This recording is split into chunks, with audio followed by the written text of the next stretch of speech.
This is a special call meeting.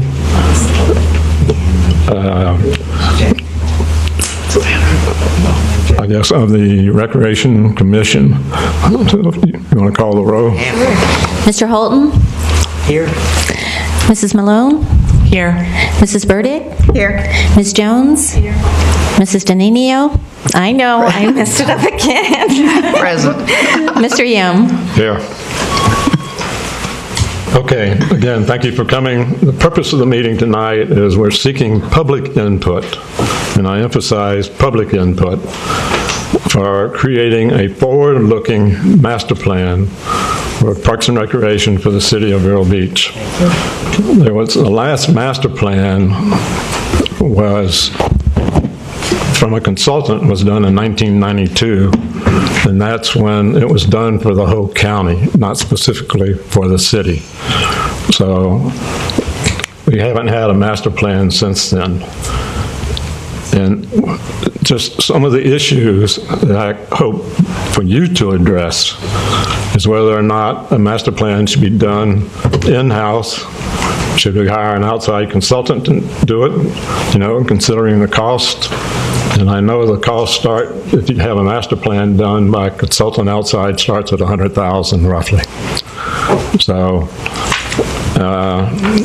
and if you do a master plan, what are the parameters of it, such as what are, you know, the use of the parks, what's the value of green space, and all that. Those are the only hints I think that we're going to give you. As a commission, we're going to let you talk rather than us talking. So, who wants to lead off? I'll tell you who's going to lead off. Actually, it's Amelie. I asked Amelie to come in because Amelie, believe it or not, was one of the founders of the Parks and Recreation Commission back in, what did you tell me, 1955, I think. So she can, you know, give us where we started. After Amelie, excuse me, I'm going to ask Rob Slazak, the Recreation Director, you know, to bring us up to date with where he is, you know, where we are Parks and Recreation-wise now. And then I'll ask that you as the public speak on where you want to go. Amelie, please. Thank you, Mr. Chairman, and the members of the City Recreation Committee. I am really delighted to have the opportunity to participate with you as we work together in planning sessions for our something special city. A number of months ago, I stood before the City Council and suggested we need an inventory of parks located in Vero Beach. I suggested we have a moratorium with no changes made until the inventory was completed, at which time our citizens would have the opportunity to make suggestions on improvements, upgrading, and changing of usage, with final analysis going to the City Council for their implementation. Today, we have a golden opportunity to set the stage for upgrading and improving our parks for all to enjoy. We have our inventory, thanks to our Recreation Department. We also know the value of parks, a place to exercise for good health, to produce oxygen for clean air, a gathering place for friends and neighbors to gather as they enjoy the amenities of this special city. Our quality of life is enhanced by our parks. You can never have too many parks or too many trees in our beautiful city. As I think about our city going forward, perhaps we could consider enlarging areas that serve heavily used parks, additional trees for meditation parks, perhaps a playground designed for handicapped youngsters and adults with equipment specifically to enhance their way of life. Perhaps a walking park surrounding an existing park. We are Tree City and proud of this legacy. I believe we all agree that Dodgertown is a one-of-a-kind asset in our city. The future of Dodgertown, with Major League Baseball on board, has plans for the next coming 20-plus years. These plans are being addressed by the City Council as early as their December meeting. The future of this asset will leave a legacy of cooperation between the City of Vero Beach and the officials of Indian River County. Finally, I have a few thoughts regarding the city property located at the intersection of Indian River Boulevard and 17th Street, approximately 35 acres, the home of Big Blue and our wastewater treatment plant. Time for development, to serve citizens' purpose is on our side. There's no reason to hurry. We do need professional help to lead the discussions for a master plan. This may be the last opportunity to create another showplace to bring enjoyment and prosperity to the City of Vero Beach. Please take time, reach a citizens' consensus. Upon completion, this area will be a legacy showplace for every citizen, every visitor to understand we are indeed a special city. Thank you for your kind attention, and I look forward to helping as we develop projects to enhance our city for today and the generations to come. Thank you so much. Thank you.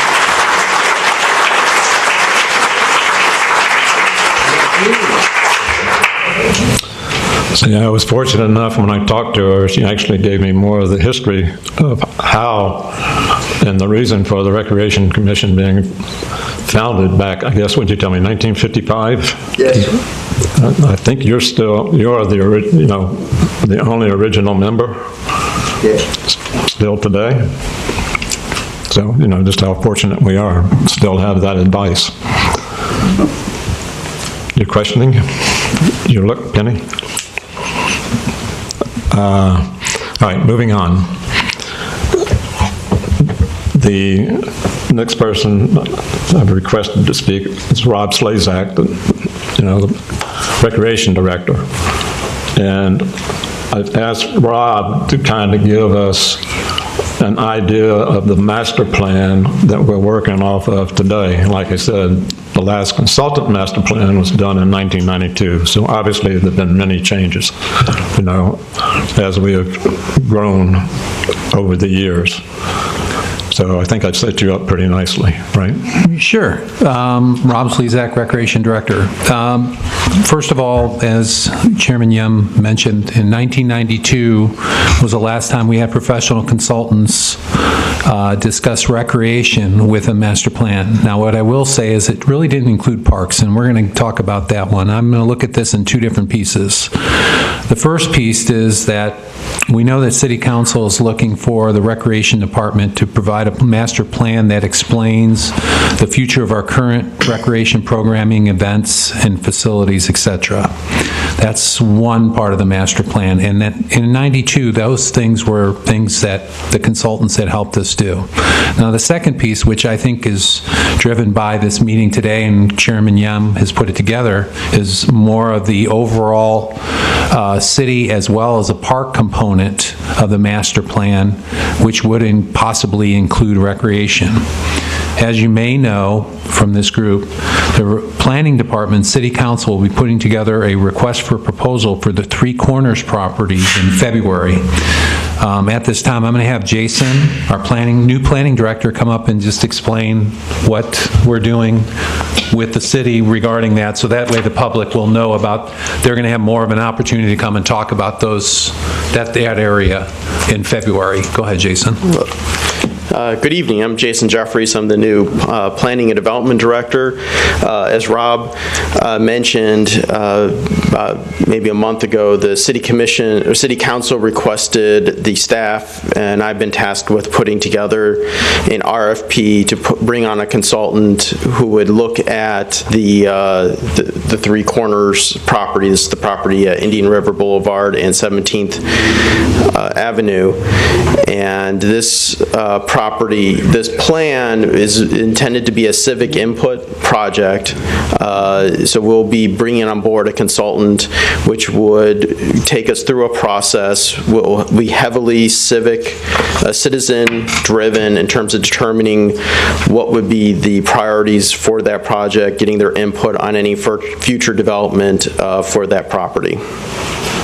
And then as part of that process, the result would be a conceptual plan based on the citizen input in terms of a SWOT analysis, there's just a process that we go through in terms of, and this is going to be all presented to council. We're targeting February for them to give us direction to go out and submit the RFP to get the consultant on board. Thank you. Thank you, Jason. The other thing was that, as Alma Lee had mentioned, at a number of city council meetings, etc., folks like Alma Lee, Ruth Stanbridge, a number of the citizens that are here, a number of citizens that may not be here, had come forward to speak and make sure that moving forward, there's a master plan when it comes to all of our properties of, what the city folks want to see. What does the community want to see? And I know that Chairman Yem has put together a nice idea of having them come and speak, and I know this will be a good forum for the future as we move along. I definitely hope that when people come, or whoever's come tonight, they can also speak on our behalf, on the Recreation Department's behalf, and of course all those facilities that are out. And that's all I have for now. Okay. Thank you. Now we're going to go to public input.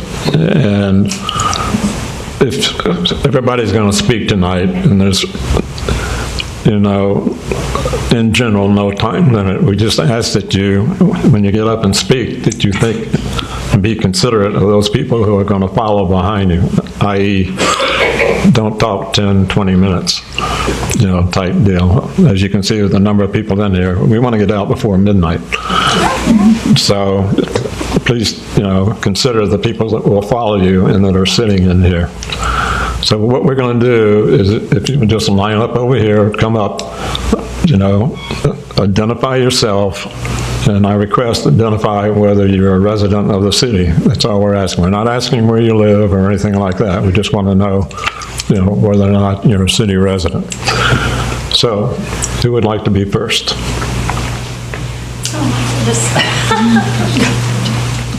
Somebody's got to break the ice. Phyllis Fry, resident of Vero Beach. City of Vero Beach. How's that? I would like to speak about McWilliam Park and the city marina, because they'll be coming along as well. I know the focus right now is on the Three Corners. But I want to ask a question. Let me just say one thing. No good? Well, we're talking about Parks and Recreation. This commission is not really involved with the city marina, nor are we really involved with the lagoon. So Okay. everybody can keep that in mind. Okay. And keep us on focus Gotcha. of what the purpose of this commission is. I see. And what the purpose of this master plan is, would be appreciated. So Thank you. McWilliam Park can be discussed? Sure. Okay, very good. I want to start with a question. Which is more dangerous? Foreign soldier in another country aiming a missile at you, or a politician with his fingers crossed behind his back?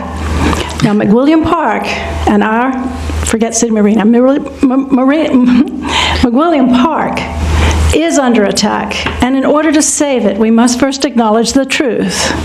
There are council members who've decided that we have too many parks. They've already demonstrated they want to circumvent our city charter and commercialize our green spaces. They've done this on other occasions, and they want to lift the city charter from areas. We have to keep this in mind as we go along with our ideas. Developers can then increase building heights and implement high-density population development, especially on our waterfront park land. It's valuable land undeveloped and worth multi-millions once developers do what developers do. They place their personal gain above the law and over the rights of the public. It's just what they do.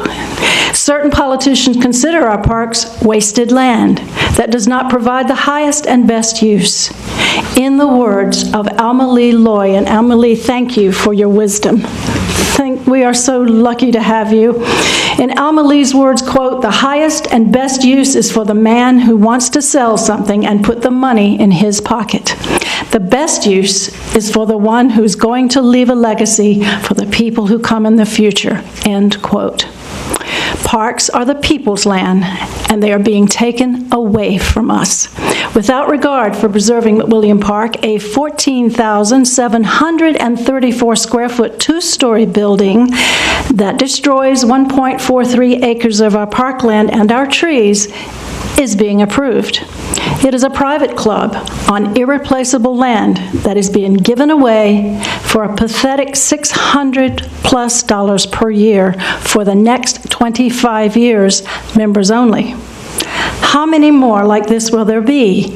We have to ask ourselves, when is enough enough?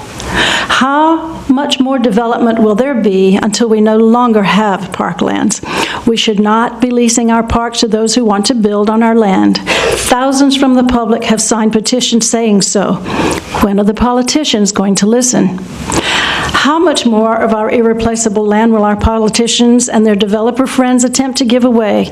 When is enough enough? Our green spaces are finite. How much more are they willing to eliminate with bricks and mortar? Developers stand to make many millions, placing their profits over our quality of life. Our population is growing, and the National Parks and Recreation Association says that we need more green space, not less, for a healthy environment. McWilliam Park is already serving a public purpose. It is a major driver of our economy. People come to our area because we have parks. They spend money at our hotels. They spend millions to buy homes and start businesses and raise families and pay taxes. Our marina, I can't talk about the marina, sorry about that. But I must tell you, if my point hasn't been taken, let me just add that we must be mindful of mindsets that are preceding us, and that master plans have already been built in the minds of some, and we are going to have to stand up. We're going to have to stand up and fight for our parklands, and we can do this together. We have already moved mountains. I've seen it in the past. So let's stand up and speak out, and God bless you all for being here.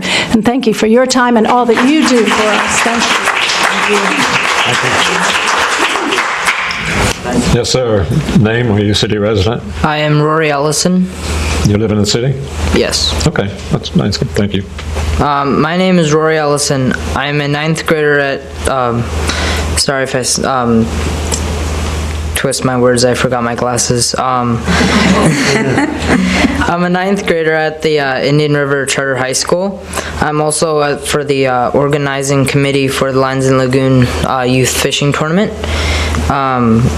I'm here to advocate for continued for continued support of our city's parks and recreation programs and facilities and their conservation and enhancement for current and future generations. There is no such thing as too many parks. People have different ways of looking at the value of certain things, but that point of view assumes that all of the land available in a given place ought to be developed and remaining amounts regulated to use for parks and recreation. Actually, the opposite is the truth. When Earth was created, it was a giant planet-sized park for recreation was able to be practiced, nearly everywhere. Humans developed the skills and mastered natural resources and to construct a wide variety of buildings and structures for many useful purposes. We increasingly encroached on our natural planet and took over the land available for public uses. People need parks and recreation areas for the duration of their lives. And the most recent census data released in January shows that almost 1,000 people move to Florida every single day. These people come here for many reasons, but most of them expect to enjoy our beautiful parks and beaches, rivers, forests, wetlands, and amazing wildlife as part of their experiences here. Adults have a duty to their children, to their children's children, and to all who live here to preserve and protect these natural resources for future generations. For those who argue that there is no political will to conserve our land, our parklands, I say this. Conservatives are people who conserve. President Teddy Roosevelt was famous for those reasons, but the most enduring one of his legacy as a naturalist, he protected millions of acres of land for future generations, ended the waste of important raw natural materials, and led the reclamation of land and had been neglected by others before him. President Roosevelt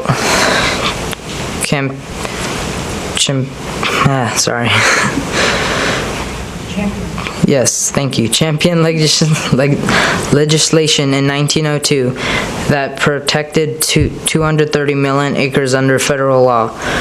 Roosevelt protected more federal land for national parks and nature preserves and all of his previous presidents. Our most vulnerable citizens are our babies and seniors.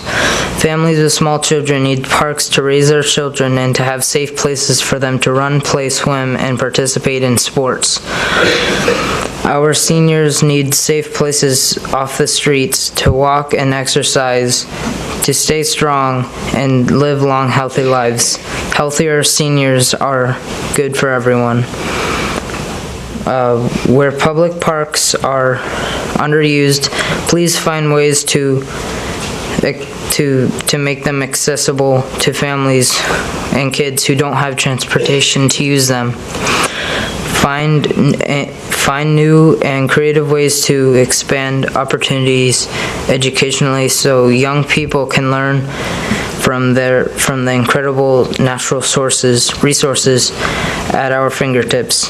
Please, whatever you do, don't pave paradise and don't put up a parking lot. Thank you.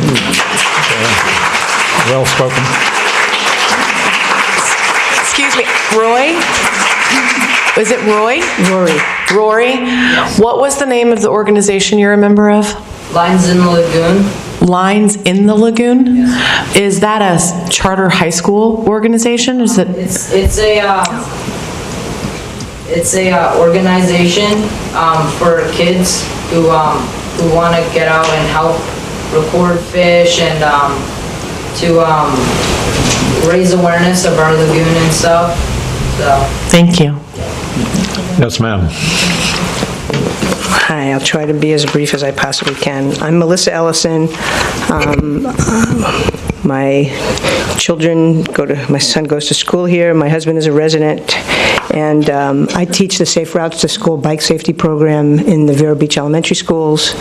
I'm also in the process of organizing a youth multi-sport triathlon program that will be starting up hopefully in a few weeks, which will involve Magnet School on 16th Street and Leisure Square Pool.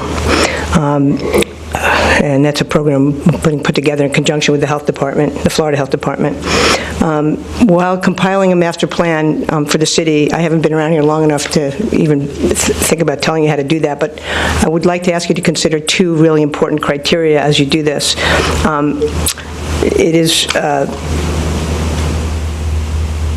And the first is that you take a measure of the economic impact of physical activity and include that in any analysis that you put together. And also that you look at the contributions of parks and recreation as an engine of economic opportunity and activity within the community. Not only do parks and recreation departments employ a significant number of people, but their continuing operations and capital expenditures create ripple effects all throughout the community. Investments in parks and recreation improve our quality of life, helps attract qualified workers, which also brings in qualified employers. These all attract businesses, both large and small, and are great things for all aspects of our community. Many community leaders around the country, and I have some experience with this as the former executive director of the National Coalition on Physical Activity, which represented a lot of the major health-related and physical activity organizations and nonprofits in Washington, D.C. Many community leaders consider parks and recreation facilities as discretionary. They don't think that they necessarily contribute anything of great value or meaningful value to the economic status of the community. And research shows that, to the contrary, developing more parks and open space actually is better fiscal policy than even residential development. There's good evidence that suggests that the public cost of residential building often exceeds the revenue that's generated from public parks, which are a much better value dollar for dollar, a bigger long-term value, and they're also bigger revenue generators. As I said, parks attract and retain businesses and jobs, they attract tourists and retirees, they help prevent or decrease crime, and they raise tax revenues. When we look as a society at the economic impact of physical activity and the value of parks, health has to compete with many other potential uses and desirable outcomes. Throughout this country, there's a mindset that the consumer view reigns supreme and that government only intervenes if there's some perceived inadequacy of public goods or services or other market failure. We don't measure the costs or benefits of imposing activities on others besides the financial ones, such as noise pollution or traffic or things like that. And we don't measure the social costs of, say, driving unless it's included in the price of gasoline or an automobile. So we don't include the cost to the population when the streets are so narrow that people won't bicycle on them for safety reasons or they think it's dangerous. There are no incentives to provide parks and recreation because no one in the public can be excluded as a beneficiary. And while there are private markets for country clubs and gyms, there aren't any for neighborhood parks or those types of resources. There really aren't any good substitutes for them. And the fact is that public facilities benefit everyone. As the cost of healthcare climbs, it becomes an increasing imperative for us to keep our population as physically active as long as possible. Giving people the opportunities to be physically active, well into their 9th and 10th centuries on this earth, in safe parks, on safe pathways, trails, benefits all of us by keeping the cost of healthcare down, allowing more people to stay in their homes. So please, whatever master plan you call for, however you put it together, please include requirements that they include measurements for the economics of physical activity and include the value of public recreational assets in any plan that you put together for Parks and Recreation in Vero Beach. Thank you very much. Thank you. Thank you.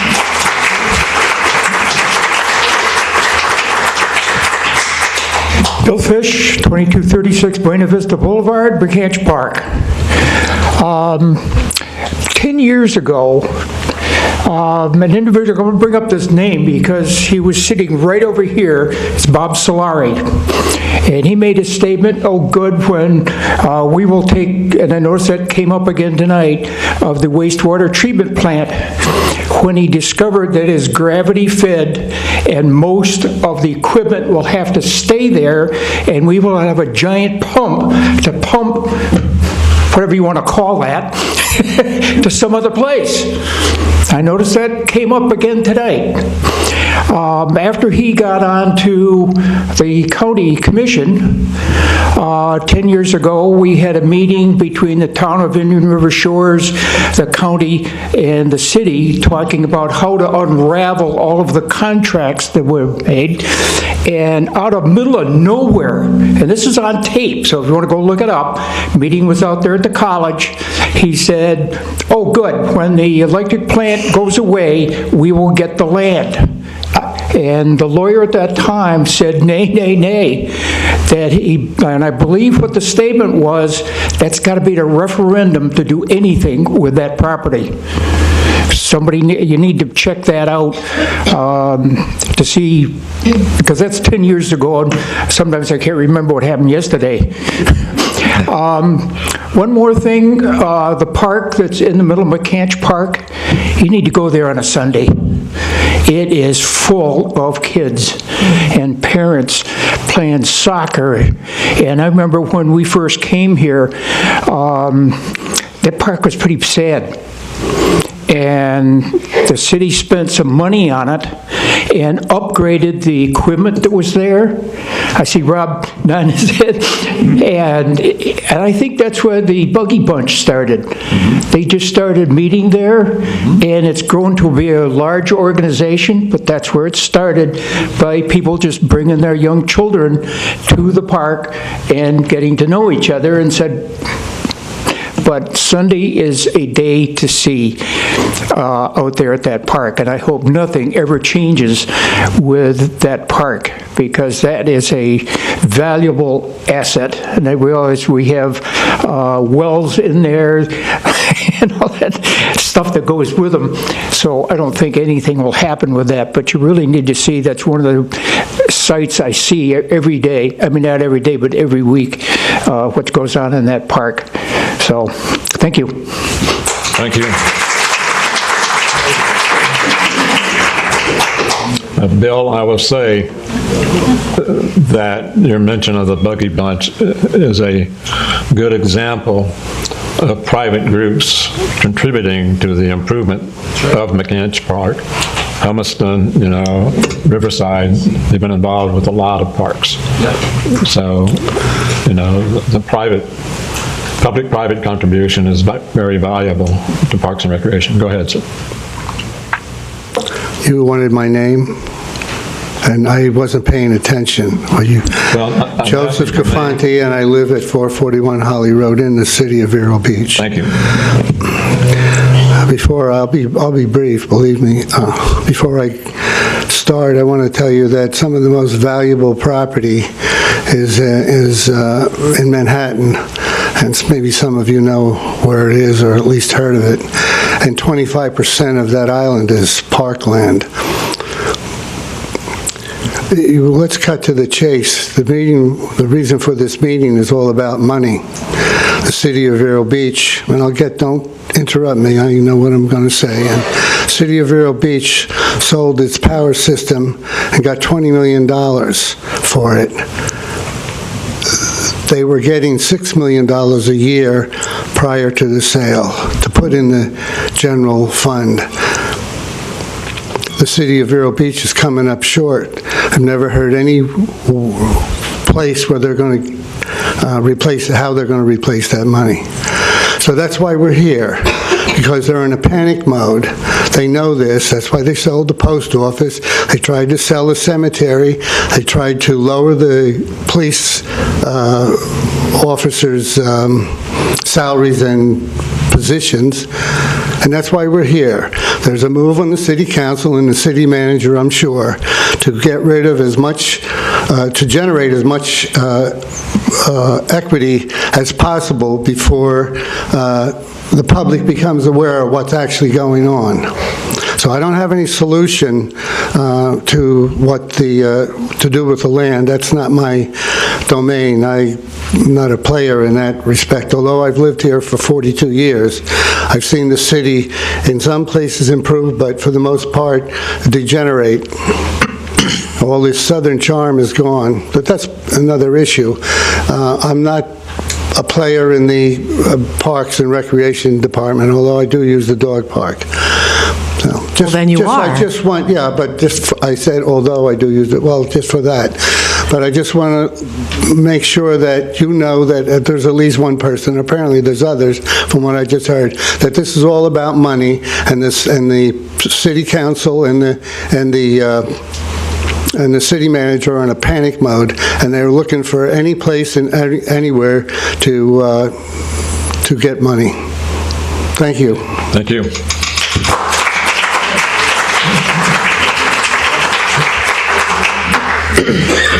I'm Stu Keeler, resident of Vero Beach. I'm here on behalf of the Youth Sailing Foundation. I'm the executive director. We occupy part of the property at the 17th Street intersection on the wastewater treatment plant. While Vero Beach is celebrating its centennial, we're celebrating our 10th year, and we have staying power also. We have 3 of our founders here, including the wife of Charlie Pope, the founder, and 2 others who were here at the beginning. We lease property, part of the wastewater treatment plant. We've been there for 7.5 years. We're in the second year of a 5-year lease that expires in 2022. Just a little bit about Youth Sailing Foundation. We're the people who actually put the sailboats in the river, like the one that's in the plaque. So when you all drive over the 17th Street Bridge and you see all those little sailboats out there, those are ours. We have 85 of them. We have 9 safety boats. We've grown from, in the last 24 months, from 50 sailors to 150 sailors. They come in every week from 4th grade through high school, from beginner through top collegiate or scholastic sailors sailing in the top regattas all over the state. So we span the scope from very beginners, 4th graders, to seniors in high school. In addition to sailing, we serve the community in several other ways. We are partnered with Orca, building living shorelines up on the Indian Trust land. We transported 18 tons of shells up there and built 6 breakwaters this fall, all in sailboats and 16-foot skiffs. We installed an ADA compliant ramp. We have 3 special needs sailboats, and we work with Special Olympics of Florida and with the ARC, and we teach special needs folks how to sail ages 12 through 61. So we have a very diverse program. To sustain it, we need to develop what's called community sailing. This is sailing beyond youth, so that when these people grow up, and there are plenty of folks here in town that would love to come down and sail small boats, that we would have a community sailing center. Our dream is to build a building somewhere down there. The ideal spot is on the power plant property just north of the bridge, but there's other alternatives, and occupy a small sliver of that land. We think we've been good stewards of both the land and the water. We've, not me, but the folks who founded it, many of whom are sitting here, took an abandoned building, built a classroom, built a shop. We built 35 boats in the shop. We maintain all of our boats with volunteer labor. We average 400 hours of volunteer labor a month maintaining these boats. So we think we've done a good job using the resources that we have to serve the people of Indian River County, and we'd like to sustain it for the long pull by being part of the master plan and being part of the development of the 17th Street property. Thank you.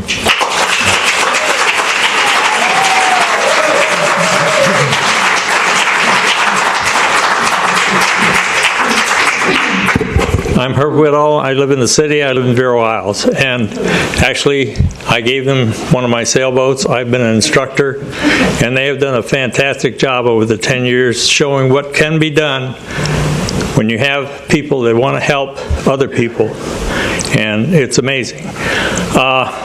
Actually, I came here for another reason, though. I live on Park Avenue. At the end of Park Avenue is Young's Park, which was dedicated by our people to the city as a recreation and a park.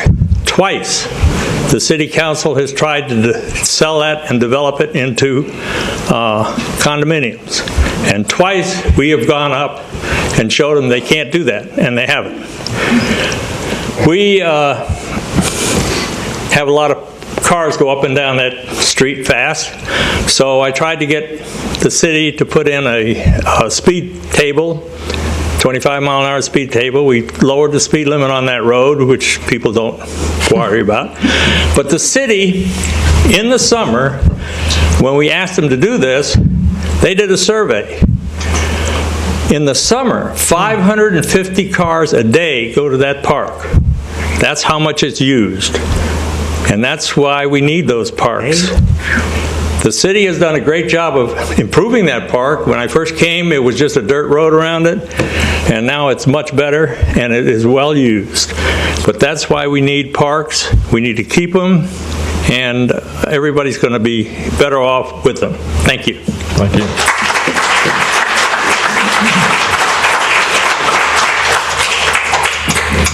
Good evening, Bob McCabe, 4049 Ocean Drive. I just want to be clear, I'm for retaining all of the city's parks and recreational properties for use by all of our residents and the visitors today, but even more importantly, as several people have said, for future generations. I think that's very important. The abundance of our parks and recreational facilities, in my view, are what helps make Vero such a special place and so attractive a place to live and especially to visit. Our population, and as our population grows, we need to have these properties available for the expansion of our parks and recreational facilities. Once sold, we have no control over these properties, and they would never again be available for use by all our residents and visitors. I first of all want to thank you, the Commission, for having this public hearing and obtaining the views of the people in the area for the future needs of these properties. I would want to mention that I'm involved in several local organizations that regularly use the city's parks and recreational facilities and would not want to see them sold and not continue to be available for our use. First, I am an officer of the Sunrise Rotary Club of Vero Beach. We recently assigned a contract with the city for the use every week of the Riverside House. As you know, that was one thing up for consideration for a brewery of all things. But what we did is we signed a contract, and we are having our weekly meetings there and pay rent every week for the being there. One of the issues that we had was we like to eat off of plates. So we wanted to have a commercial dishwasher, and Rob couldn't make that available to us. So we went out and we bought a commercial dishwasher and had the city install it. So we've invested in that. Hopefully we've taken that off the list that anybody could use an economic or financial argument to take that away. My Rotary Club is also, we help sponsor the annual Christmas parade down Ocean Drive, which is supported by the Recreational Department. I cannot even imagine trying to put 120 floats together in a parade without not having Riverside Park as the staging area. Secondly, I am president of the Vero Beach Chamber of Commerce. And I'm not allowed to talk about the marina, so I'll go right to the past 4 years. We have sponsored the Vero Beach Pirate Fest at Riverside Park under the Oaks, attracting some 12,000 people a year for that. And we, up until this year, we were doing it in July, trying to attract people here in the non-busier seasons. We had to move it because of the extreme heat, and now we're going to do it in September going forward. Furthermore, with the new location of my Chamber of Commerce to the Masonic Lodge on 14th Avenue, we are also becoming more and more active on Main Street activities, and particularly their Downtown Friday activities, which are supported by the city's Recreational Department as well. I would also, somebody mentioned Manhattan, and I would just mention that I truly enjoyed Central Park. I worked for 10 years at 59th and 5th in a building I was on the 25th floor overlooking Central Park, not only to enjoy it just to look at as I was daydreaming out in my office, but also they have a zoo there, and that was always a great place to go and have lunch in the nicer weather. Lastly, I just want to mention that I live on the boardwalk between J.C. Park and Humiston Park, and I surely would hope that we don't do anything and nobody tries to take away that activity. And we all certainly appreciate the city's replenishing the sand on a regular basis too. Again, thank you very much for having this hearing. I hope that you will be having more such hearings before any decisions are made and before the City Council takes any knee-jerk, reckless actions regarding our parks and recreational facilities. Thank you. Thank you.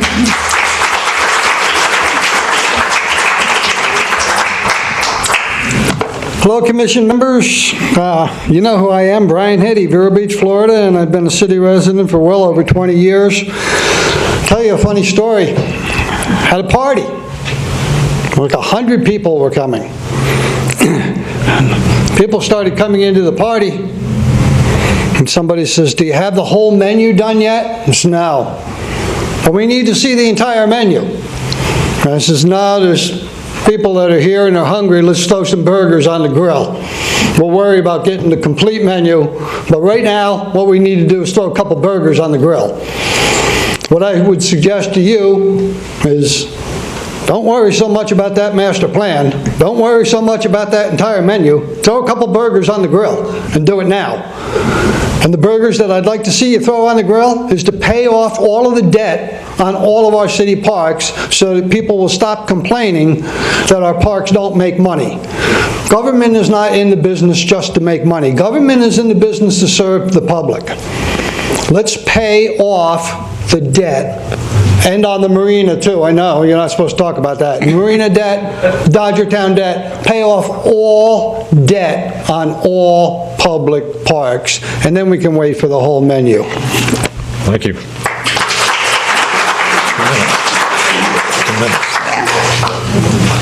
Hello, I'm Peggy Goodnight. I'm a resident of the city. Pull that down if it's more comfortable. There I'm Peggy Goodnight. I'm a resident of the city. I've been in Vero Beach for about 40 years. And I remember some of our other treasures that were up for discussion and possible destruction. I remember the Oslo River boat ramp, for instance, and it's such a wonderful ecologically valuable piece of property, and fortunately the citizens said, "Hey, no, we're not going to destroy that," and it's still intact. And I remember probably 30 years ago, citizens gave donations to buy McCabe Botanical Garden, and I gave money to Indian River Land Trust 30 years ago, and I still do, to support McCabe. Just think of these wonderful things that were on the chopping block, and they were preserved, and now we have the chance to save another beautiful piece of property, have a promenade along the river, have something that people can enjoy and go for walks for beauty and for our health and exercise. And I think of the Heritage Center. Remember a few years ago they wanted to do away with the Heritage? Oh, too much money for maintenance and this and that. But it's an important part of our history. It goes back to World War II. All of these projects were almost done away with, and we preserve them. So let's do the same with this one too. Thank you. Thank you.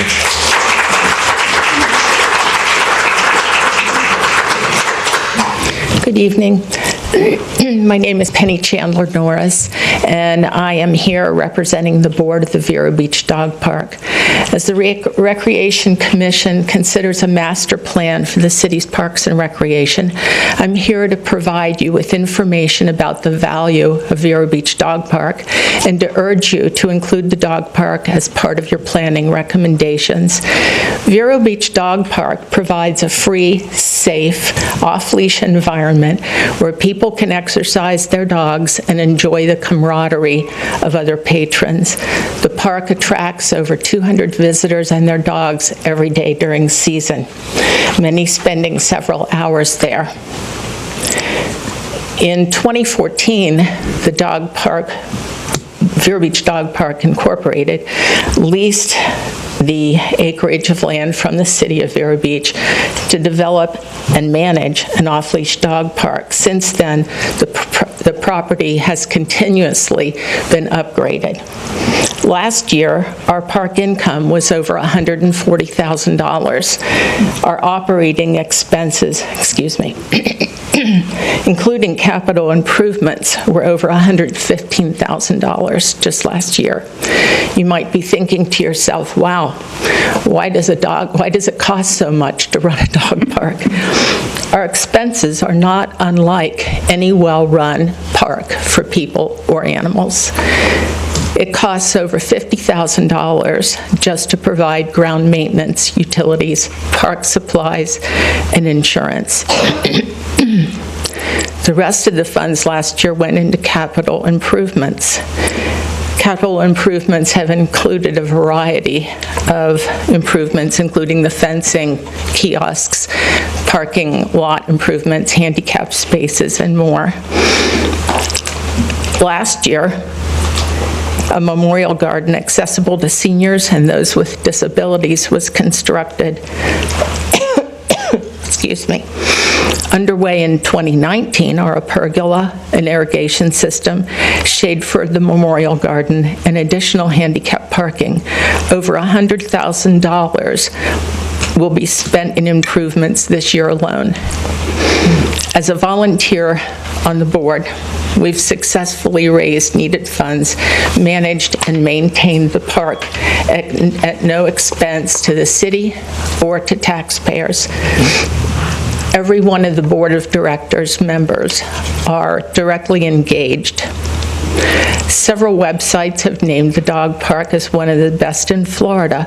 We continue to exceed our own and the city's expectations, and we enhance the community.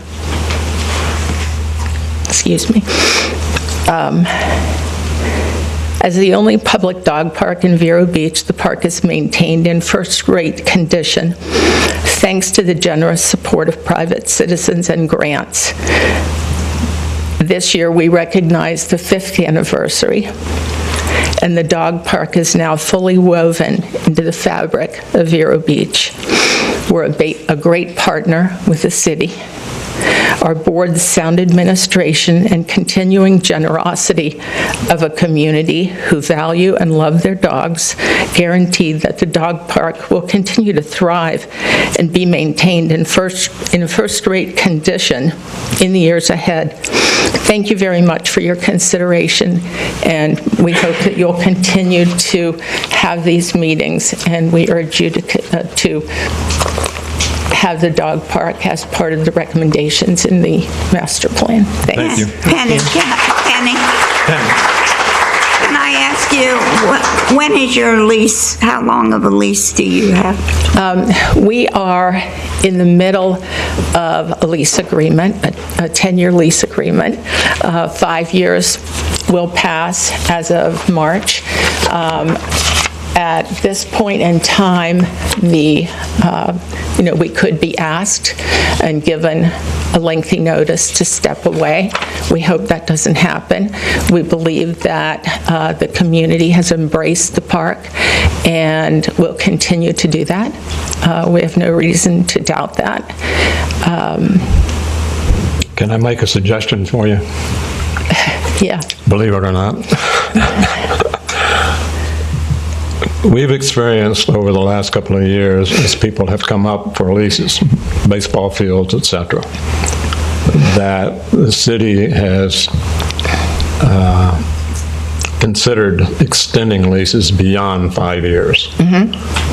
And we've made recommendations and they've been approved for 20 years, which, considering the success of what y'all have done, and the capital investment, I would go in and ask for 20 years. Right. We've already started discussions about that with a few people and plan to do that. We plan to ask for an extension. I've got another question for you. How long have I had this cold? 3 weeks. Yeah, well, I'm going to draw on your experience as a director of the chamber, because the importance of not only the dog park, but parks in general, to what, when you solicit interest for people to come to this community, what is the importance of the parks? Oh, of all the parks in general? Yes. Huge. It's enormous. And it's enormous not just in people that are coming to visit. We've heard from realtors. We sold a house because of the dog park. We've sold houses because of the parks. You know, the parks are part of, another individual made comment about this, our parks are part of what keeps us as a citizenry healthy. The dog park, which I'm here to talk about tonight, you know, dogs are, you know, they're our great companions, but they've become members of our family. And when I went to the park just a couple weeks ago, to the dog park, and I was there to take some photographs, and there were several caregivers that had arrived prior to my arrival who had the people that they care for in wheelchairs sitting outside the fence on the Memorial Garden area just to watch dogs. These are people who probably had dogs all of their life, and those people, they missed their dogs. They wanted to go see dogs at play. But the parks in general are just a huge plus for the community and how attractive we are to the outside. Thank you. So I've got, just to clarify, and it's something that, thank you all for coming and speaking, and I need to kind of help you guys understand that as a Recreation Commission, we need to come up with recommendations. And although, yes, saving but we need ideas.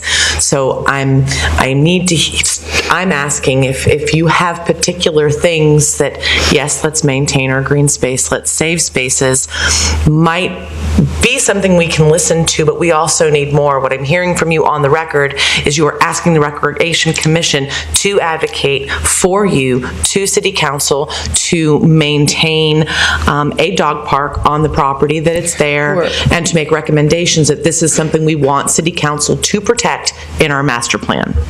My understanding is that you all will be taking a look at first crack at a recreational master plan that will include all of the parks and recommendations from people as to what we want our future to look like. My job here tonight is to help you to understand the value that that dog park brings forward, the investment that has been made by the public sector. We have several foundations, including the Indian River Community Foundation, that have invested in the dog park because they see it as being an integral part of the community. So, yes. Thank you. It's a wonderful example of what how that partnership can work. And I'm sure you probably do have some naysayers, but very rarely. It's a wonderful place to go hang out. Dog, no dog. No dog. And you've done a good job with it. Thank you. Thank you. We've got a flow going, so keep that flow going. Just want to change what you're saying. I'm J. Kelvin Miller, and I had been a resident of Vero Beach for over 25 years, but I'm not now. And I could use the 20 minutes, but I got a condensed version here, and I want to tell you what my dream is. I would like the power plant to become Mr. Miller's music mill. There's not enough time to explain to the city now all the things I want to do. Many of my dreams have come true, from the War of 1812 to the present to the future of 2030. Now, I have AA tour books of Vero Beach when Old Dixie was a sand road. 1916, 1919. I came in 1949 when Old Dixie was US 1 and all that land was orange grove. I'm just adding these, and I'm planning to live to the future of 2030, which I'm having a 103 birthday party for the people on that coming up in a couple weeks. But we'll be there. I'm only a kid. This is my fun thing. So, and I've had the 90th birthday in Grove Isle. I've had the 80th with the body box, and now I have the thing. You all seen the missile go up with the car, and to go up there is a $500,000 per teaspoon of the ashes, but I'm going to wait another 10 or 20 years when I get $1 million from all you to go up. So now here comes my dream, the J. Bird dream for Mr. Miller's Music Mill. It would be a 5,000-seat auditorium like the Kravis Center in Palm Beach, a building like the Fort Pierce building on US 1, City Hall, and extended, keeping the present power plant and using it for auditoriums and things and so forth to the river. And you know how that develops out, and my dreams as I've got all the plans and so forth. But the thing about it was 20 years ago I wanted to build 7 stories music mill in the river, and the city council said I couldn't do that because it was too high. So this solves the problem. I've had somebody in city council working and keeping the old power plant, building the Kravis Center out. I can use that for the auditoriums and cut the size down and so forth. So that'll be later on. I won't go on that. So the thing about it is parking in Vero. Over the years, I said that no problem in the parking where the old sewer plant is would be a parking garage that they could go under the bridge and go there, and what would happen is the people would come by train, plane, and buses. I have all the plans and so forth, which comes in the picture. And I would like to bring additional people to Vero Beach. When I was president of the Beach business thing back in the 60s, we tried to bring people to Vero. Now you can see they're coming. And this would give the local businesses money for the restaurants and everything and spend like they come to Dodgertown. And now you wonder who's going to pay for the building. 25 years ago, I asked the congressman for $130 million. He said to go to $200 million. I was on the honor flight to this last year, and one of the congressmen there, I asked him for the money to build it. And the city would benefit with all the people coming into town with the money, the taxes they pay to pay for it. So thank you. The J. Bird enjoys talking to you, and I didn't take all 20 minutes. Not yet. Thank you.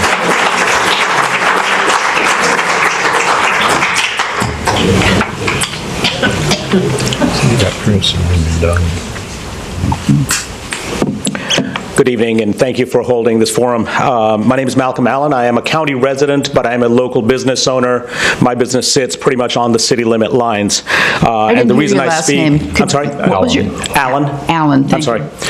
The reason I speak is because of the nature of my business, we get weekly, if not daily calls, particularly during this time of our season, our busy snowbird season, with so many visitors coming down. I think we can all agree that we live in paradise. The opportunities to be outdoors, to recreate, whether it's beaches, parks, the Indian River Lagoon, draw tourists to spend thousands and thousands and thousands of dollars to spend a few days, to a few weeks, to a few months in our home, where we live itself. With the nature of this business, of my business, as I mentioned, I get all these calls for where can we launch our kayaks, where can we launch our canoes, where can we launch our paddleboards, where can we safely ride our bikes, where are there safe cycling trails. One of the many hats that I wear in the community is I sit on the board of a local nonprofit called Bike Walk in Indian River County. Our primary purpose is to help develop and work with local municipalities to help develop and build and improve the infrastructure for both cyclists and pedestrians themselves. And unfortunately, all too often, my frequent answer, where is there a safe place to ride? Well, we send them to A1A. We have improved our infrastructure for cyclists. But I do recall being in this very room probably about a year and a half ago or so, where one of our current city council members actually stood at this very podium stating he will not allow his children to ride their bikes in their neighborhood because it's not safe. What a great opportunity we have with two particular parcels of land that I'd like to address very, very briefly. The first one is the Dodgertown Golf Course itself. A lot of discussion, a lot of debt with that as well, but what an incredible opportunity to put in a disc golf course, to put in safe trails where families can take their children and cycle safely, free from the fear of cars being in the area itself. One of the calls that we get frequently at my business is, where are there mountain bike trails, off-road mountain bike trails in Indian River County? There are none. Not sanctioned. No public ones, thank you. We have to send them to Palm Bay, or we send them down to Fort Pierce. Which restaurants get the benefits of that? Which hotels end up getting the benefit of that itself? The golf course land is prime land to be able to develop areas like that. So Mrs. Malone, you were asking for ideas. There's some ideas for you itself. The second parcel of land that I'd like to address, and some folks have already addressed, is the power plant property itself. That is just a prime, irreplaceable parcel of land that the city owns themselves. Paddle sports, as I mentioned just a few minutes ago, are incredibly popular in this area itself. We actually have pretty limited areas to be able to launch easily itself. The boat ramps, they're busy with boats and trailers coming in and out. Try to get kayaks launched in between boats and trailers on a weekend. That's pretty difficult. Not the safest place to be itself. McWilliam Park has a beautiful, nice canoe kayak launch area itself. We actually contributed to the development and laying down of the sod for that, and that my business did itself. But there's also limited parking, a lot of boat traffic on the weekend as well. Young's Park that you mentioned, beautiful facility, beautiful park. There's a solid, big, high seawall. You can't launch anything right there itself. Royal Palm Point, absolutely stunning facility. Really no launch access right there as well. Riverside Park, absolutely stunning facility again itself, just one of the crown jewels that the city has. The one and only really good launch area itself has now been taken over and utilized by this stunning fishing pier. Absolutely amazing memorial fishing pier that is there. So we're losing some of our launch site areas in a recreation area where visitors are looking to be able to get out and do things. They don't want to come and sit in a hotel room, stare out the window. They want to get out and do. That property right there where the power plant sits could be a prime location for kayak, canoe, vessel launches, boat launches themselves, all within the city limits itself. storage opportunities abound there. We get calls on a daily basis. Hey, I live in a condo, don't have a place to store my kayak, don't have a place to store my canoe. The city marina does offer storage facilities. They're limited in availability. Sometimes they're booked up, sometimes there's a 1 or 2 year wait list for that. There's opportunities there for that as well, and that can actually generate revenue for the cities. There are ways that can generate revenue. So some ideas, some thoughts. Thank you for your time, and thank you for this opportunity. Thank you. Ma'am, before you speak, is Stu from the Youth Sailing Foundation still here? Yeah. Yes. Stu, I know, and correct me if I'm wrong, that you guys have some preliminary plans. Do you have public access for canoe, kayak launching as part of our long-range plan? Part of your long-range plan? The community sailing center would include paddle craft, yes. So you would have your own paddle craft, but there would not be a public access? Excuse me, Stu, can I get you to come up? Yeah, sorry. Our preliminary thoughts on that were that would be public access. That's what community sailing is all about. We would probably have experts in paddlecraft run their business or their franchise out of the center. So we see the center as a center for perhaps the power squadron, which has a facility, but they don't have any water access. Correct. Paddlecraft, some of the businesses have to trailer their boats and ferry the people there.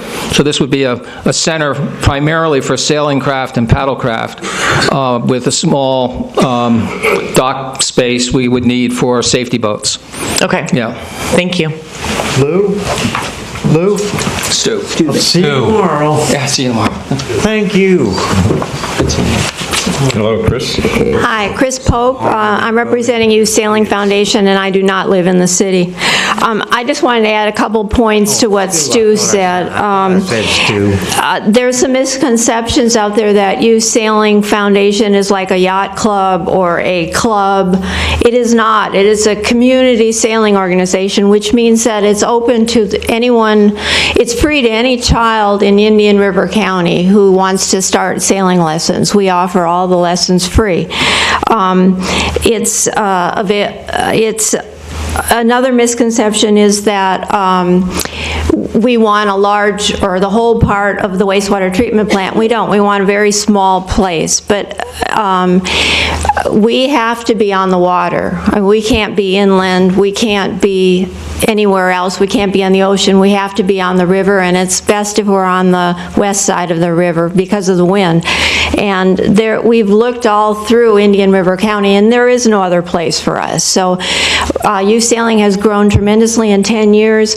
We're really putting Vero Beach on the map as far as bringing other sailors here. We have 2 huge regattas a year, and we've got, like Stu said, 150 kids or people sailing each week. So I just want to, as Penny said, I'd like to have you advocate for us getting a long-term lease so that we can go ahead and build a building near the water and in a small part of the wastewater treatment plant. Where are you at in your lease now?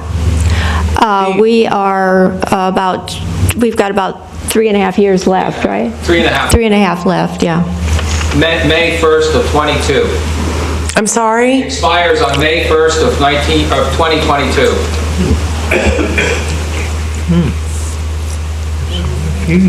So, thank you. Thank you.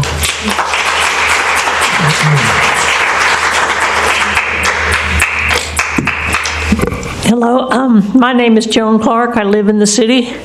I think it would be nice if we could somehow get together a wish list so everyone can come up with ideas of things they would like to have done with this property, and then maybe narrow it down to what's actually possible. I know everyone has some ideas. I think one thing we should have is a boat ramp. We talked about this before. I mean a real boat ramp like McWilliams Park or Riverside, because there's no good boat ramp on the west side of the river. And everyone with a trailer or boat has to go over the bridge bridge to launch their boat. And if we had a boat ramp there, we wouldn't have to worry about the Oslo ramp thing anymore. I think it's something we really need, a boat ramp on the west side of the river, and it would be a good place to have it. If it could be part of the youth sailing, that'd be great too. But it shouldn't be just controlled by youth sailing. It should be a public boat ramp. Also, the same with the dog park. It's a wonderful dog park, but it's on the other side of the bridge. Most people that have dogs live on the west side of the river, not over on the island. It'd be nice to have a dog park there. Maybe move the dog park to the old post office lot. The dog park doesn't really need waterfront property, does it? Anyhow, I think a lot of these things, the Power Squadron, the Yacht Club, maybe if we work something out, and the marina, and I know it's talks about the marina, but the marina needs to be expanded, and waterfront is where it has to be. But the yacht club, most of the people in the yacht club don't even have boats. And what is more of a social club, if they had a new building over on that property, maybe the yacht club building where it is now could be used for something else. The same with the River House and the Power Squadron building. The Power Squadron doesn't need to be in a building there with no access to the water, even though it's on the water. But I think a wish list would be a good idea. Thank you. Thank you.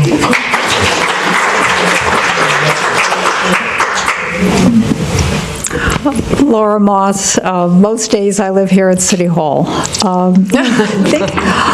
And thank you for mentioning that about the wish list, but think about what we've heard this evening. From whom? From the youngest. Thank you to our young gentleman who spoke so eloquently and so poetically that Earth started as parkland. I love that. To our eldest members, thank you to Emily Loy. That's why I figured I better get up before anybody else leaves. I wanted to thank her while she still was here, and of course to Jay Burden. Thank you to the Commission for having this. But just to allay, or hopefully to allay some of the concerns, recreation is not going to go away. This is one of the perhaps less interesting items that we accomplished last year, which is the comprehensive plan policy document, and I'll ask the city clerk to give each of you a copy. It's chapter 7, and this is I'm going to read this for the community because it's short. But chapter 7 in this is recreation and open space element. And there is a goal, objectives, and policies. This is several pages, but I'll just read you the goal. An open space and recreation system will be maintained that produces a wide variety of indoor, outdoor, leisure experiences, meets the physical, social, recreational, and cultural needs of all population segments of the city, and gives access to a variety of passive recreation resources and open space areas. So remember, this has gone to Tallahassee. This has the weight of a legal document. It's all there. So recreation is not going away. And it's hundreds of pages, but specifically having to do with recreation. I'll just mention one other thing since it did come up, and this is under policies, and it's 2.5. The city should encourage and support efforts of private not-for-profit organizations to facilitate the funding of recreation capital improvements. So a lot of the things are here. And another place, and I'll ask the city clerk also to forward these documents to you. We had, and I think the community can appreciate this. In fact, maybe some of you participated in this. In 2017, we had a series of meetings. We had 3 where we revisited the vision plan. And to me, I thought it was wonderful. I mean, they went on for hours, much longer than this, and it was all public comment. City Council didn't speak. And it was a very wide range of ideas about what to do. And by the way, it was primarily recreation, as it turned out, so I think that might be of interest to you. The dates were, and by the way, anyone who wants to read this is on the city website, covb.org, and you you can look up the minutes to any meeting. If you have any trouble at all, you can contact Mrs. Bursick. She's very helpful. But the dates for the meetings were March 13th, this is 2017, April 17th, 2017, and May 17th, 2017. So there were 3 separate meetings, a series, but it was very positive. No one said we had too many parks. I don't think, I don't know, that defies explanation to me. But no one said anything like that. There were a lot of good ideas. You might want to, and thank you to Brooke Malone for stating that you want the ideas that you can work with. Some of the ideas, I think, were pretty good. They didn't get picked up at that time. We were working on other issues, but the electric issue is off the table now. And that did take a lot of, I think, time and energy. Away. Yes, energy, exactly. Thank you. So, that might be a good starting point, just to take a look at that. And I'll ask the city clerk to distribute that to the Recreation Commission. But thank you for calling this meeting. I think it's good to have new input, even though that's I don't think that's really dated at this point. It's fairly recent. The only other thing I'll mention is in speaking with people, since Dodgertown has come up several times, and thank you for the gentleman who was referring to Riverside as a jewel, because I was speaking recently with people about the power plant property in Dodgertown, and what I was saying was I think of them, Riverside and Dodgertown, as bookends of open space. And what we're about to do with the 3 corners, if you will, and I think maybe we'll rename it, but we're going to fill that in however we're going to fill it in. And I miss open space, so I'm not looking to develop anything necessarily. But that's on the one hand. On the other hand, I do understand that some of it, maybe should be revenue generating. We'll see when we get there. But just thank you to that gentleman, because now I think of them as jeweled bookends. Thank you for saying Riverside's a jewel. But let's develop or do whatever we're going to do to that power plant property first, and then decide how much open space, and I think we'll still need it, and maybe we'll even need more of it than we think we do right now.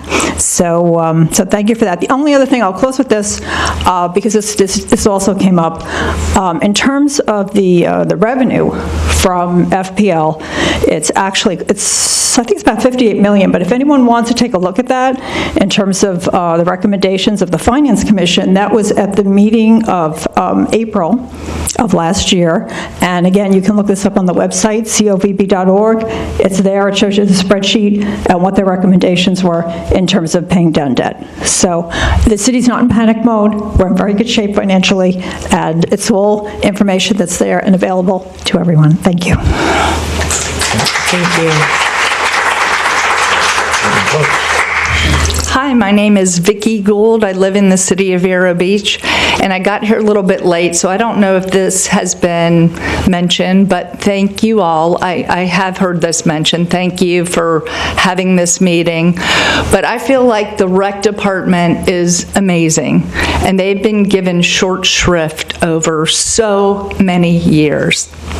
I mean, moving from building to building into closet-size offices, they really have done an amazing job. And the funding for things recreation-oriented just gets sliced and sliced and sliced. And I just think this is one of the biggest things that brings a quality of life to the citizens of Vero Beach. So I just want to give you such a hand. You all are amazing, so thank you. Thank you.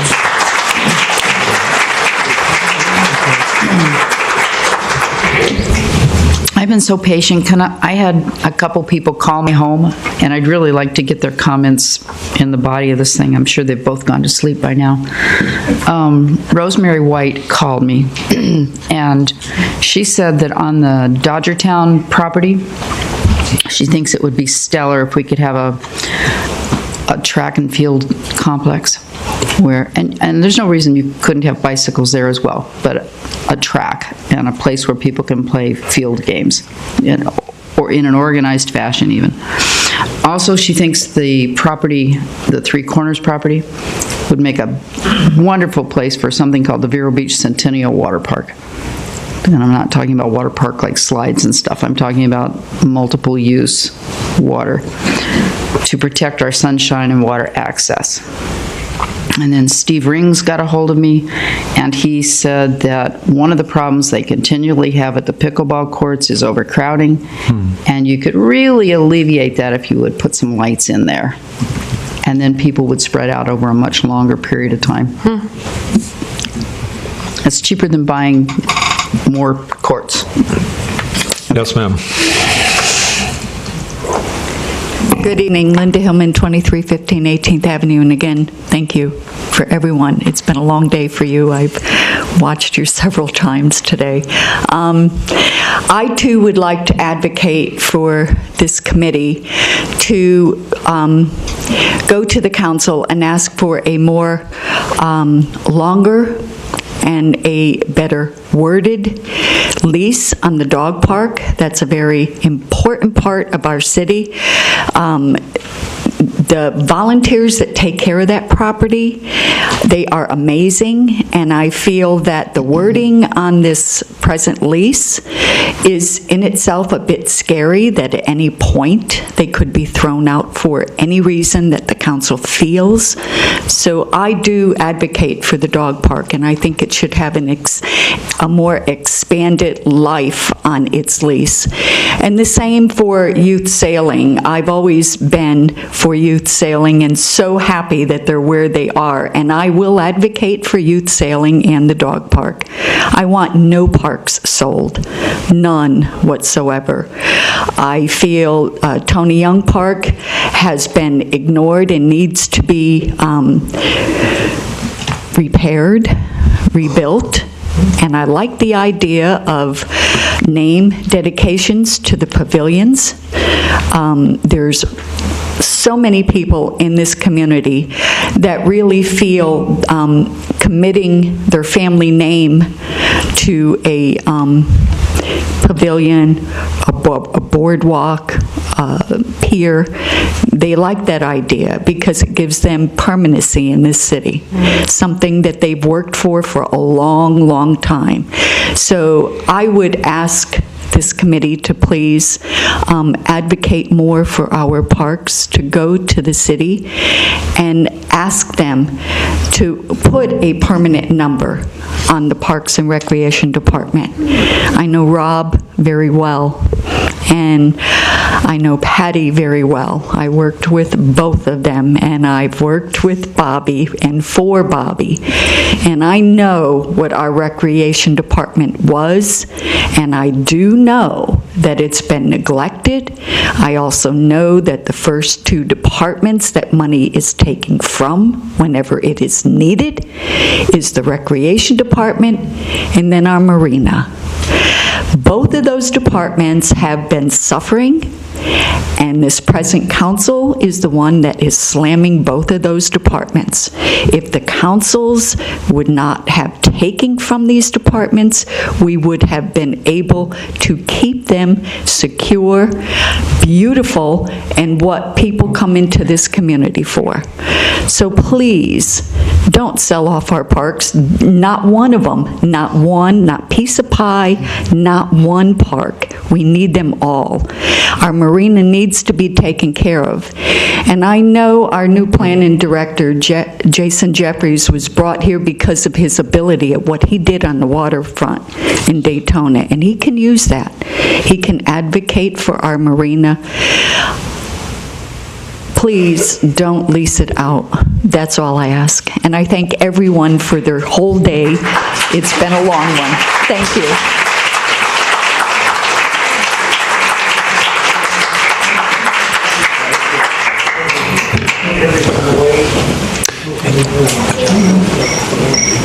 Okay. You're coming up to speak. You're going to speak? How many other people do we have that want to speak? All right.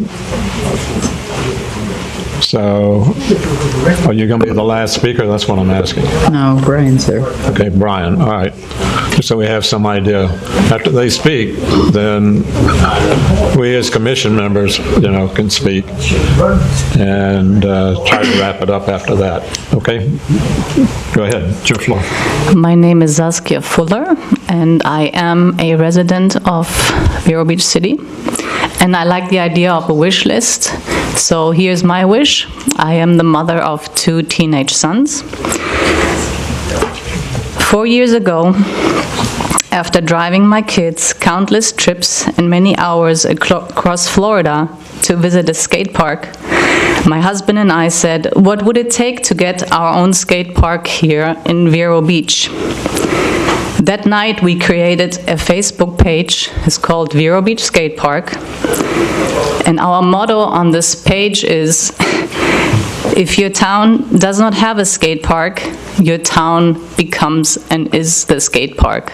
Right now, my kids can get a ticket and have gotten a ticket skateboarding to their friends, just doing what they like doing. They're not criminals. They're good kids. We started reaching out and immediately got good feedback. We collected almost 1,000 signatures for a petition to build a skate park here in Vero Beach. Kids as young as 4 years old, and it was a girl, signed this petition. And we also had a grandmother, and she was 84 years old. I asked her. I felt very bad about that. I also heard from a large group of people that have tried this for 20 years to get a skate park built where they can go and recreate and do what they're doing. Because it's also fathers. They want to go skateboarding with their kids after they come home from work. They've been doing this. They're surfers, they're normal people, they're lawyers, they're doctors. It's not criminals. 2 years ago, my family left Vero Beach, which I hate to say it, I've said it before, they call it Zero Beach, on a sailing trip. We went sailing for almost a year and a half. Every town we visited, and some of these towns were quite smaller than Vero Beach and not as affluent as this town, had at least one skate park. My kids unloaded their bikes off our boat to ride miles away just to go skateboarding. They have skateboarded under bridges. There's a fabulous skate park in Miami that is built under an overpass. They have skateboarded next to cemeteries, but mostly they skated in free, well-lit, easily accessible skate parks. I urge all of you to put a plan together to incorporate a skate park where people and skateboarders can recreate, also inline skaters and BMXers. There's a huge need for this. And incorporate art. There's a lot you can do with something like this. And I always say a skate park really is just a big concrete playground. It is very easy to raise money, I've found, for cute girls in tutus and gymnasts. But when it comes to 12 and 14-year-old hormonal teenagers, not so much. So thank you.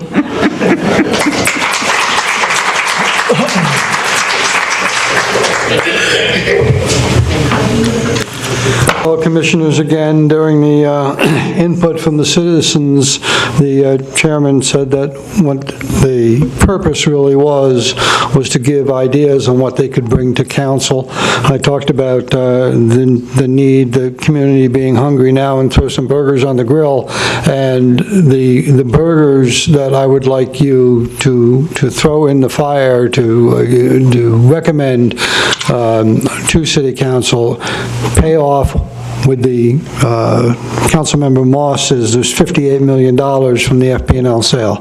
Pay off all of the debt on all city parks, including the marina That's the first thing.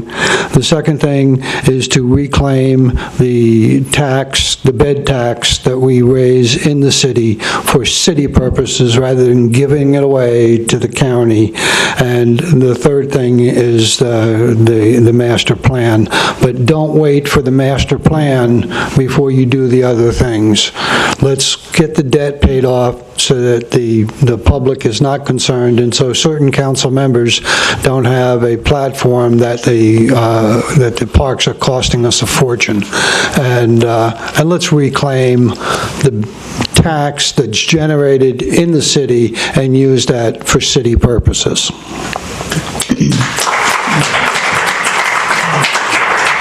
I was handed a note by one of the people here this evening. At the three corners, she's suggesting a walking and biking path, and at other parks, more bocce courts and perhaps chess tables someplace where people could gather. Okay, we're going to go for council or commission comments. Brooke, start with you. Wow. Long night. Everyone's hungry and probably wants to go home. Thank you very much for coming out. We appreciate very much your interest in being here. I wish so much that we were in a position to address the major overwhelming concerns that we've heard here tonight. You guys need to go to your city council meetings because I'm sure you do.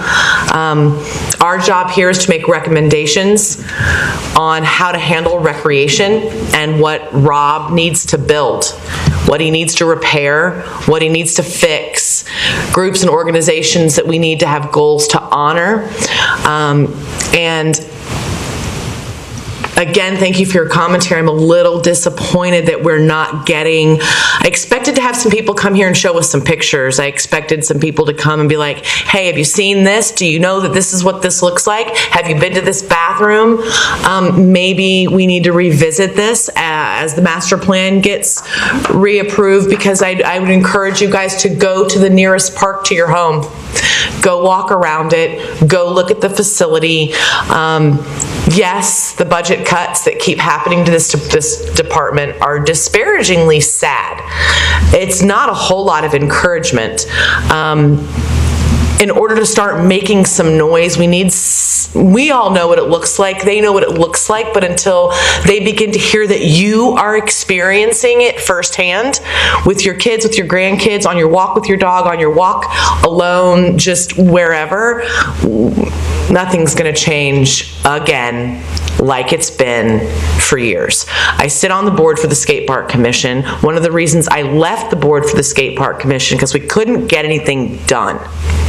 And I decided to come here to figure out why. Now you know.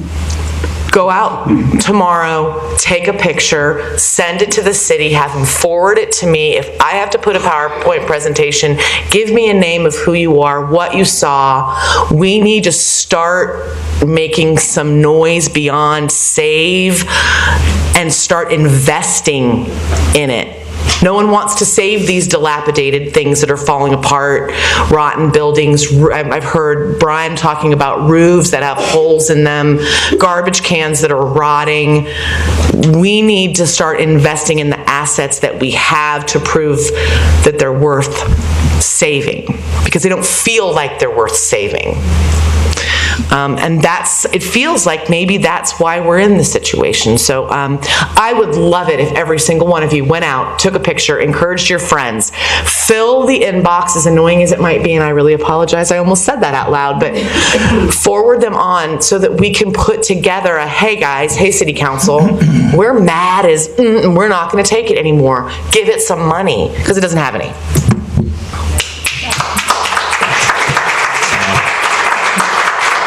I would like to thank you all for coming, and I want you not to stop here. We can give recommendations until we're blue in the face, but if you don't stand behind those recommendations, they do no good. So we need you to continue to follow what happens with the council, and we'll do our part, but we need you to back us up.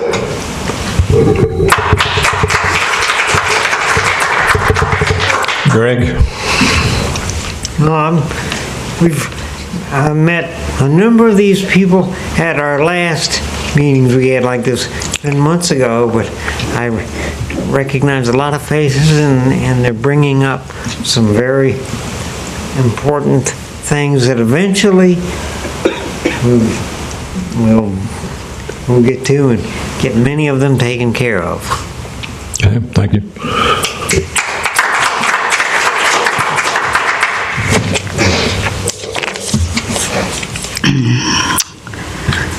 We've been asked by the City Council to make Parks and Recreation pay for itself.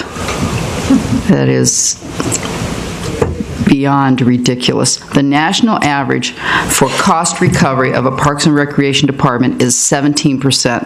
That says that 83% needs to come from the city. There is no way that a Parks and Recreation department can turn a profit. And you shouldn't even expect it to. It's part of the cost of living well. And that's what the citizens deserve. Further, underfunding year after year Parks and Recreation leads to decline in the use of our facilities. People don't want to go there because it's crummy, and then they say, well, you're not making any money. You're not selling enough memberships. Well, because it doesn't look good. The facility decay, the liability for potential injury because of the facility decay, this is the predicament we find ourselves in today, and it's because we're underfunded year after year after year. While development of a professional master plan, comprehensive master plan, is important, it's also very expensive. But further, the financial investment in the master plan is just the beginning. What's really, and those of you who took part in the vision plan know this, creating a plan is groovy, but if they take it and they set it on a shelf someplace and it never gets looked at again, it never gets funded, and the funding doesn't be released at the times it's supposed to be released, what's the point of creating a master plan? We need to create a movement in this town. That's what we need to create. If we're going to stop circling the drain, we need to make a financial and philosophical commitment to Parks and Recreation. Repairs need to get funded, and then the funding needs to be released so they can be made. Not throw the manager of the department out because he let it go to hell. When you consider the growth occurring in our county, our Parks and Recreation facilities need restoration and expansion now, not 10 years from now. If you look at what's going on between here and 95, there's hundreds of developments going in, and all those people come this way to recreate, and it just drives us into further decay and liability, frankly. So Brooke's right. We need to lobby the City Council. You need to be loud about it, and you need to not take no for an answer. I mean, that's all. Thank you.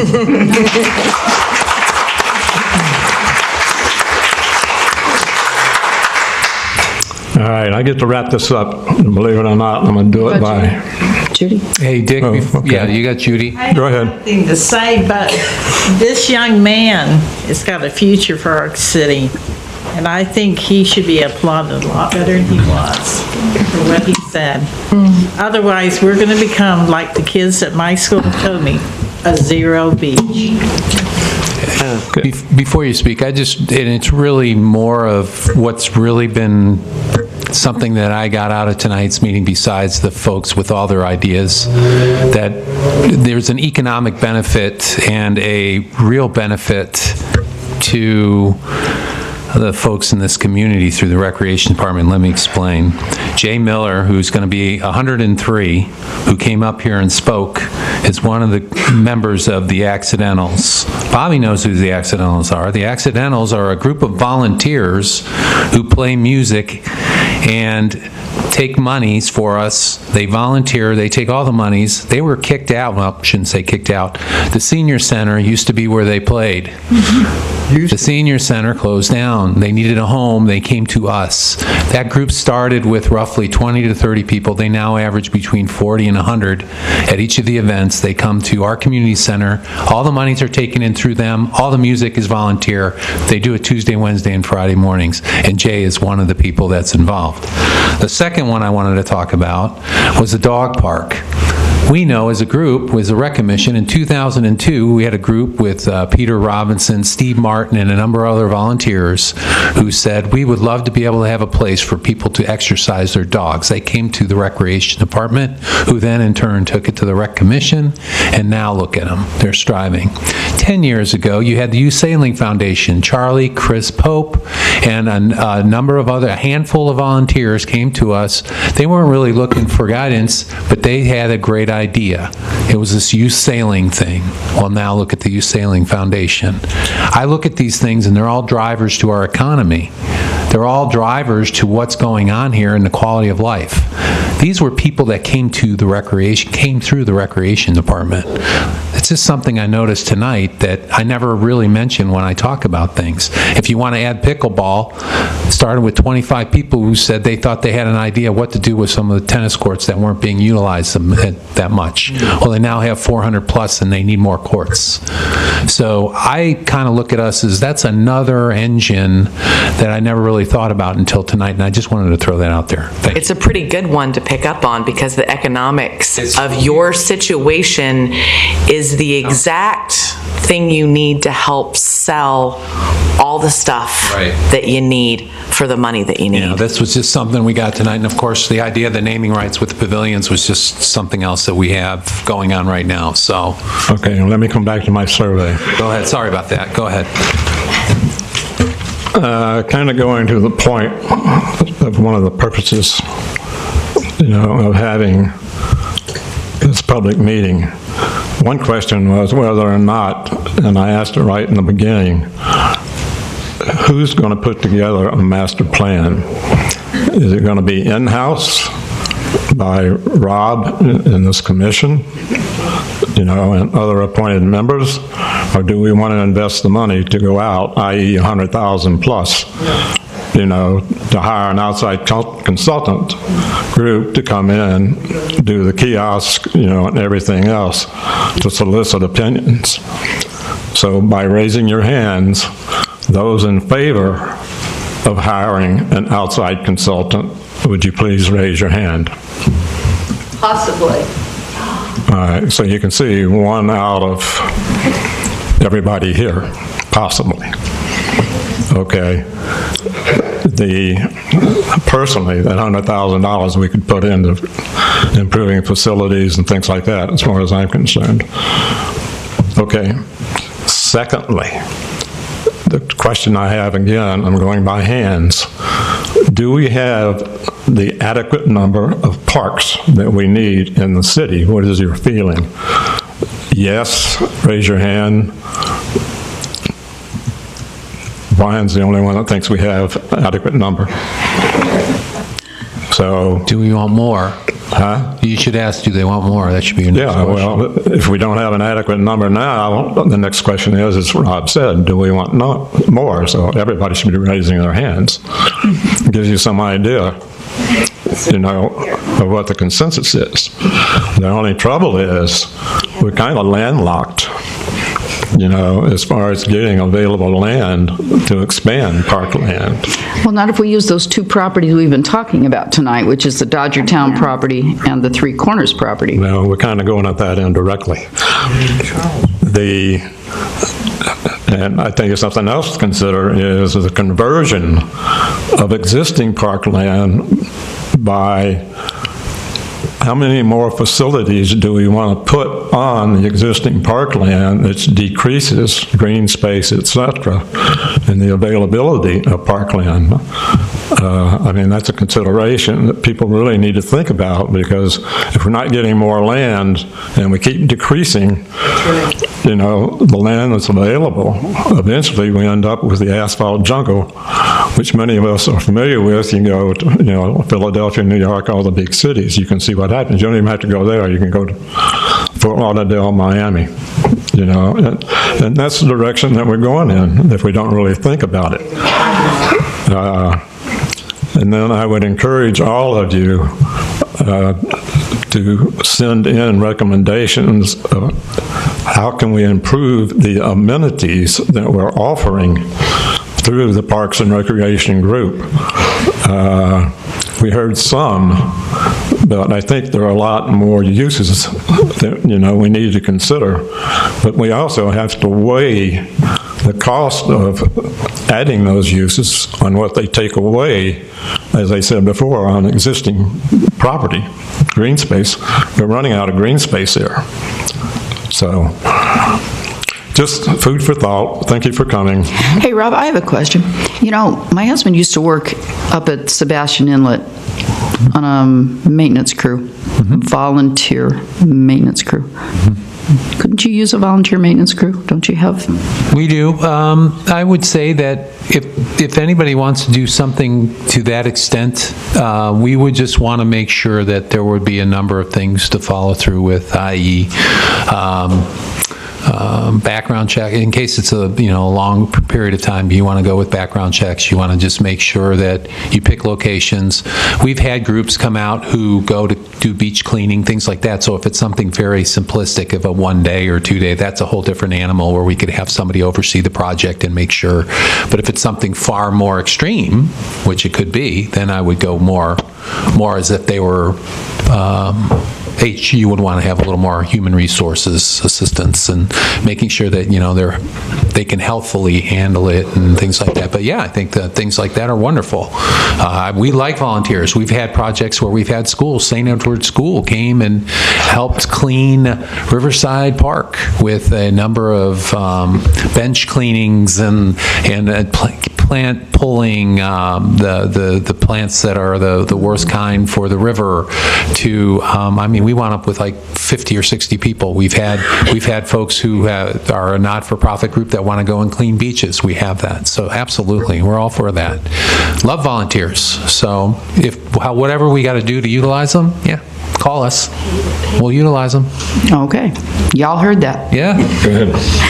I think the thing that we can do doesn't cost any money, and we could make the recommendations to the council to extend those leases that are pending right now, and that would protect those pieces of property.